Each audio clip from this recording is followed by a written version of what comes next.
Hello everyone, welcome back to another video on freelancing గురించి సీరియస్గా ఉండి ఫ్యూచర్లో డెఫినెట్లీ మనం ఫ్రీలాన్సింగ్ చేయాలి అని అనుకునే వాళ్ళకి ఈ వీడియో. ఫ్రీలాన్సింగ్ స్టార్ట్ చేసే ముందు మనం తెలుసుకోవాల్సిన ఇంపార్టెంట్ పాయింట్స్ ఏంటి, ఫ్రీలాన్సింగ్ స్టార్ట్ చేసిన తర్వాత మనం తీసుకోవాల్సిన జాగ్రత్తలు ఏంటి, ఈ టాపిక్ నేను ఇప్పుడు కవర్ చేయబోతున్నాను.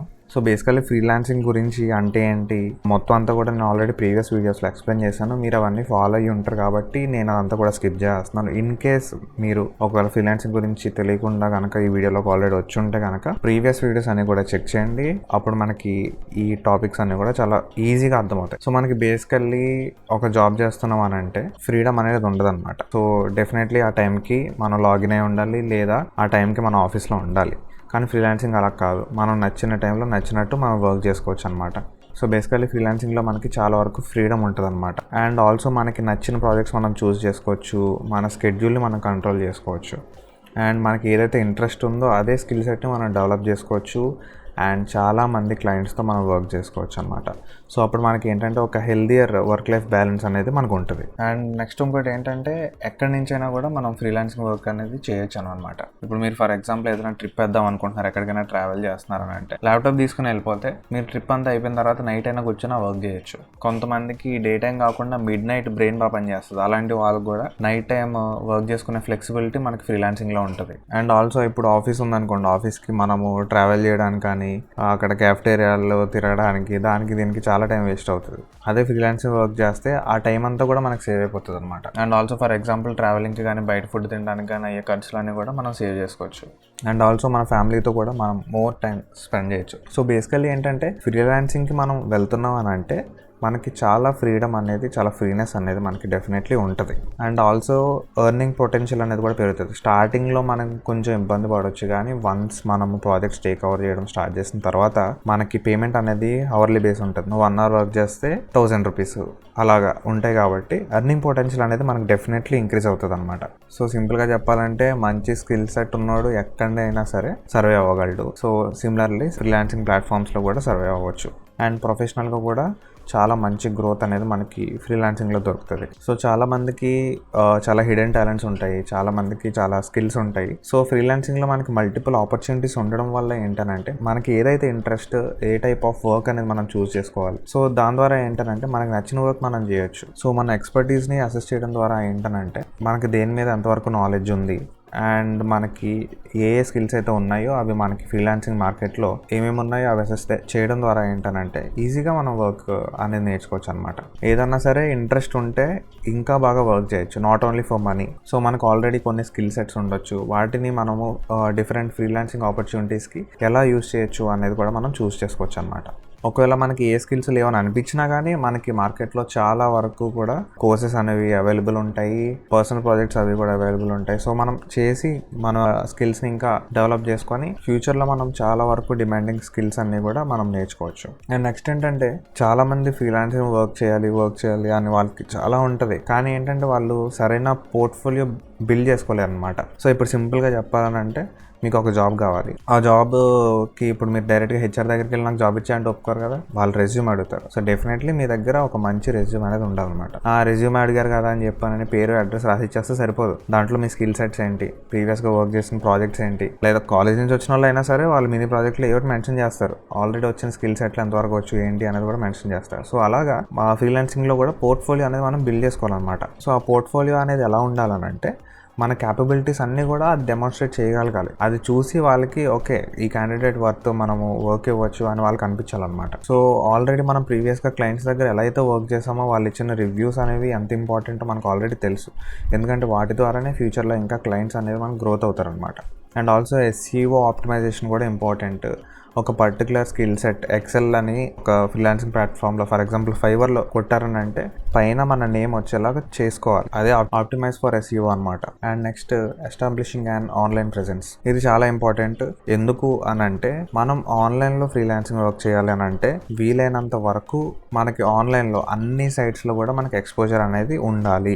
ఒక ప్రొఫెషనల్ వెబ్సైట్ క్రియేట్ చేసుకొని దాంట్లో మన సర్వీసెస్ ఏంటి, మన పోర్ట్ఫోలియో ఏంటి, పర్సనల్ బ్రాండ్ ఏంటి అన్నీ కూడా మన వెబ్సైట్లో డిస్ప్లే చేసుకోవాలి. అండ్ ఆల్సో సోషల్ మీడియాలో లింక్డ్ఇన్ అని, ట్విట్టర్ అని, ఇన్స్టాగ్రామ్, ఫేస్బుక్ ఇలాంటి వాటిలన్నింటిలో కూడా మనకి యాక్టివ్లీ ఎంగేజ్మెంట్ అనేది ఉంటే కనుక ఈజీగా ఎవరైనా కాంటాక్ట్ అవ్వడానికి ఛాన్స్ ఉంటుంది. ఇప్పుడు ఒక ప్రొఫైల్ ఓపెన్ చేసామని అంటే అందులో ఏమేమి కంటెంట్ ఉంటుంది అనేది మనం చూస్తే అప్పుడు ఈజీగా వాళ్ళని అప్రోచ్ అవ్వడానికి ఛాన్స్ ఉంటుంది అనమాట. ఇన్స్టాగ్రామ్లో చాలా వరకు ఫోటోషూట్ పేజెస్ అవి చూసి, వాళ్ళ రీల్స్ అవి చూసి చాలా మంది వాళ్ళని రీచ్ అవుతూ ఉంటారు అనమాట. ఎందుకంటే వాళ్ళకి ఆ టైప్ ఆఫ్ వర్క్కి ఈ ప్లాట్ఫామ్ కరెక్ట్ కాబట్టి. సో లేదు మనం వేరే టైప్ ఆఫ్ స్కిల్స్తో వేరే టైప్ ఆఫ్ వర్క్ మనం చేస్తాం అంటే LinkedIn is a great platform అలాంటి వాటికి.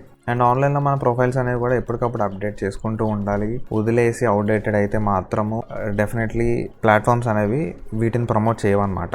ఎప్పటికప్పుడు అప్డేట్ చేస్తూ ఉండాలి. అది ఏదైనా సరే, లింక్డ్ఇన్ అయినా, నౌకరీ అయినా, ఏ ప్లాట్ఫామ్ అయినా సరే అట్లీస్ట్ వీక్లీ వన్స్ ఒక్కసారైనా సరే ఏదో ఒక అప్డేట్ ఉంటేనే ఆ ఆన్లైన్ ప్రొఫైల్ అనేది పుష్ అవుతుంది. అండ్ నెక్స్ట్ మనం ఏ కంటెంట్ చేసినా కానీ డెఫినెట్లీ హై క్వాలిటీ కంటెంట్ ఉండేలాగా చూసుకోవాలి. ఫర్ ఎగ్జాంపుల్ కొంతమంది యూట్యూబ్ వీడియోలు ఉంటాయి, వాళ్ళ థంబ్నెయిల్ చూసి కూడా ఎవరు క్లిక్ చేయరు. ఎందుకంటే డిపెండింగ్ ఆన్ ద క్వాలిటీ. అంటే అందరూ అలా ఉంటారని నేను అనను. కొంతమంది దగ్గర కంటెంట్ ఉండి కూడా సరైన క్వాలిటీ ప్రెజెంటేషన్ లేకపోతే కనుక రీచ్ అనేది డెఫినెట్లీ తగ్గుతుంది. అండ్ నెక్స్ట్ వచ్చేసి ఏంటంటే ప్రైజింగ్ అనేది చాలా ఇంపార్టెంట్. ఎందుకనంటే స్టార్టింగ్ లో ఒక్క ప్రాజెక్ట్ కూడా లేకుండా హవర్లీ పే డైరెక్ట్ గా 1000 రూపీస్ అడిగితే ఎవ్వడు అదైతే పక్క. ఎందుకనంటే 1000 పెట్టామంటే డెఫినెట్లీ ఇంకొకటి 600కి వర్క్ చేయడానికి రెడీగా ఉంటారు. సో అందుకని మన కాస్ట్ అనేవి మనం ఎవాల్యుయేట్ చేసుకోవడం చాలా ఇంపార్టెంట్. మార్కెట్లో ఎంత రేట్ ఉన్నాయి ఈ సర్వీస్కి, మనము ఎంతకి బిడ్ చేస్తే మనకి ఈ సర్వీసెస్ అనేవి దొరుకుతాయి అనేది మనం చూసుకోవాలన్నమాట. స్టార్టింగ్లో కొంచెం తక్కువ చేసిన ఆ తర్వాత మనకి రివ్యూస్ అవి ఉంటాయి కాబట్టి ఫ్యూచర్లో వీడు ఆల్రెడీ వర్క్ చేశాడు, బాగానే వర్క్ చేశారు అని చెప్పానని డెఫినెట్లీ మనకి ఆపర్చునిటీ ఇచ్చే ఛాన్స్ ఉంటుంది అనమాట. సో ఇన్ కేస్ క్లయింట్ బడ్జెట్స్తో నెగోషియేషన్స్ అవి అవుతూ ఉంటే కూడా మనము అవి జాగ్రత్తగా కేర్ తీసుకొని చేయడం ఇంపార్టెంట్. మరి లాస్లోకి వెళ్ళిపోమని నేను చెప్పను, కానీ డెఫినెట్లీ మనం చేసే వర్క్ స్టార్టింగ్లో కొంచెం తక్కువ చేస్తేనే మంచిది. ఎక్కువ ఆపర్చునిటీస్ వచ్చిన తర్వాత మనం మెల్లిగా ప్రైసింగ్ ఆప్షన్స్ అనేవి ఇంక్రీజ్ చేసుకోవచ్చు. Based on a type of work and మీరు ఏ టైప్ ఆఫ్ నీష్ అనేది సెలెక్ట్ చేసుకున్నారనే దాన్ని బట్టి ప్రైసింగ్ మెథడ్స్ అనేవి ఉంచుకోండి. కొన్ని వర్క్స్కి హవర్లీ ప్రైసింగ్ ఉంటుంది, కొన్ని వర్క్స్కి డే ప్రైసింగ్ ఉంటుంది, కొన్నిటికి ప్రాజెక్ట్ ఉంటుంది. ప్రాజెక్ట్ మొత్తానికి మాట్లాడేసుకొని లాస్ట్లో పేమెంట్ తీసుకుంటారు అనమాట. వెబ్సైట్ క్రియేషన్ అయితే మాత్రం ప్రాజెక్ట్ బేస్డ్ ప్రైసింగే తీసుకోవాలి. సో అలాగా. అండ్ కొన్ని ఎక్సెల్ వర్క్స్ అవి ఉంటాయి, కొన్ని డేటా సంబంధించిన వర్క్స్ ఉంటాయి, వాటికి అవర్లీ ప్రైసింగ్ అంటే డే రేట్స్ కానీ తీసుకుంటారు అనమాట. ఏ టైప్ ఆఫ్ వర్క్ చేస్తున్నారు అనే దాన్ని బట్టి ఆ ప్రైసింగ్ మెథడ్స్ అనేవి పెట్టుకోవడం అనేది ఇంపార్టెంట్. అండ్ ఆల్సో ఫ్రీలాన్సింగ్కి క్లయింట్స్ని ఫైండ్ చేయడం అనేది కూడా మనకి ఇంపార్టెంట్. మనకి ఎప్పుడైతే పోర్ట్ఫోలియో రెడీగా ఉంది, ఎవరైనా సరే అట్రాక్ట్ అయ్యి తీసుకుంటారు అనే టైంకి మనం అన్ని ప్లాట్ఫామ్స్లో కూడా మన ప్రొఫైల్ అనేది అప్డేట్ చేయడం ఇంపార్టెంట్. అండ్ ఆల్సో ప్రొఫెషనల్గా కానీ పర్సనల్గా కానీ కనెక్షన్స్ అనేవి బిల్డ్ చేసుకుంటూ ఉండాలి. ఎందుకంటే ఎంత ఎక్కువ నెట్వర్క్ ఉంటే మనకి అంత ఎక్కువ ఆపర్చునిటీస్ అనేవి రావడానికి ఛాన్స్ ఉంటుంది అనమాట. సో ఆల్రెడీ మీరు చేసిన కంటెంట్ అవి కూడా ప్రజెంట్ చేయడం ద్వారా ఏంటంటే వాళ్ళు ఈజీగా మీకు అట్రాక్ట్ అవ్వడానికి ఛాన్స్ ఉంటుంది.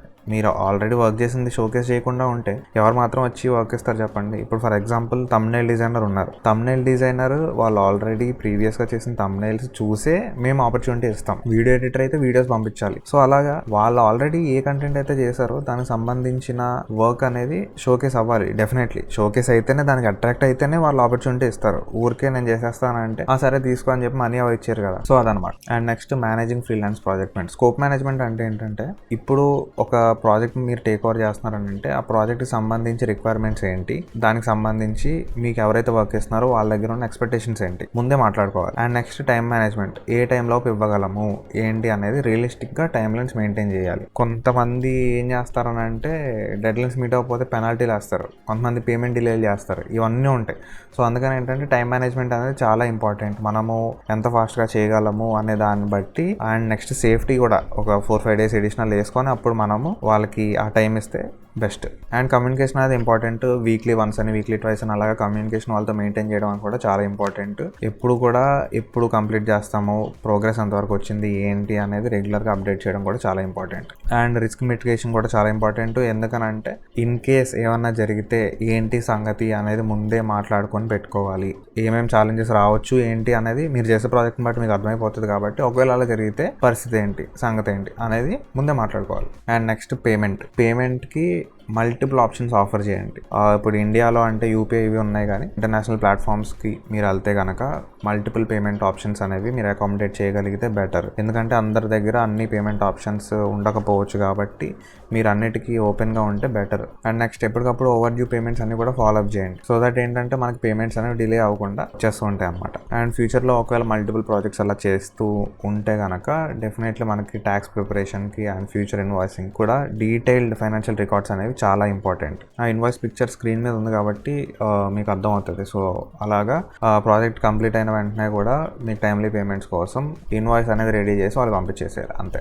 అండ్ ఇంకా మనం ఫ్రీలాన్సింగ్ వర్క్లో ఇంకా గ్రో అయ్యి ఫ్యూచర్లో ఇంకా వేరే వాళ్ళని హైర్ చేసుకొని అలాగా కొంచెం లార్జ్ స్కేల్లో మనం చేయగలిగితే కనుక డెఫినెట్లీ ఫ్రీలాన్సింగ్ బిజినెస్ అనేది చాలా మంచి ఆపర్చునిటీ అవుతుంది. సో మన ఫ్యూచర్లో సో దట్ మోర్ ఆపర్చునిటీస్ మనం ఇవ్వగలుగుతాము. అండ్ ఆల్సో ఏఐ ఇవి వచ్చినాయి కాబట్టి చాలా వరకు కూడా మనం వర్క్లోస్ అవి ఆటోమేట్ చేసే ఛాన్స్ ఉంటుంది. కాబట్టి అలాంటివి ఏమైనా ఉంటే డెఫినెట్లీ మనము ఆ టూల్స్ అనేవి ఇంప్లిమెంట్ చేసి మన వర్క్ యొక్క ఎఫిషియన్సీని పెంచుకోవచ్చు అనమాట. So that's all for today. Thanks for watching. And ఈ వీడియోని లైక్ చేయండి. అండ్ ఇప్పటి వరకు మా ఛానల్కి సబ్స్క్రైబ్ చేసుకోకపోతే కనుక సబ్స్క్రైబ్ చేసుకోండి. Thank you so much.